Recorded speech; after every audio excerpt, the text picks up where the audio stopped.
Assalamualaikum warahmatullahi wabarakatuh. Perkenalkan, nama saya Agnia Putri Nusantara dari kelas 10 PB1. Saya di sini akan menjelaskan tentang komunikasi efektif. Pengertian komunikasi efektif adalah proses transmisi ide, pemikiran atau informasi dari pengirim pesan atau komunikator kepada penerima pesan atau komunikan yang menghasilkan hubungan atau timbal balik positif bagi kedua belah pihak. Komunikasi efektif ditandai dengan tercapainya tujuan melalui proses komunikasi yang dilakukan.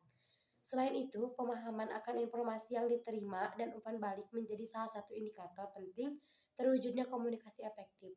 Komunikasi efektif menggabungkan serangkaian keterampilan termasuk komunikasi nonverbal, mendengarkan dengan penuh perhatian, kemampuan untuk mengelola stres pada saat komunikasi berlangsung, dan kapasitas untuk mengenali dan memahami emosi dari diri sendiri maupun orang yang kita ajak berkomunikasi.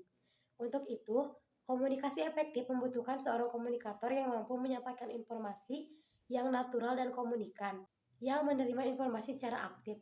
Kedua hal tersebut terkesan dilakukan secara spontan, tetapi sesungguhnya didasari dengan metode komunikasi yang efektif. Komunikasi efektif dapat meningkatkan kualitas hubungan di rumah, tempat kerja, dan dalam situasi sosial dengan memperdalam ikatan kita dengan orang lain.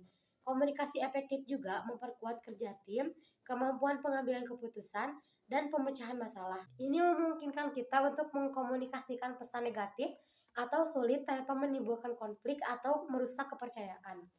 Berbagai studi menunjukkan bahwa komunikasi yang efektif adalah dasar yang harus dibangun oleh setiap organisasi, terlepas dari ukuran dan strukturnya.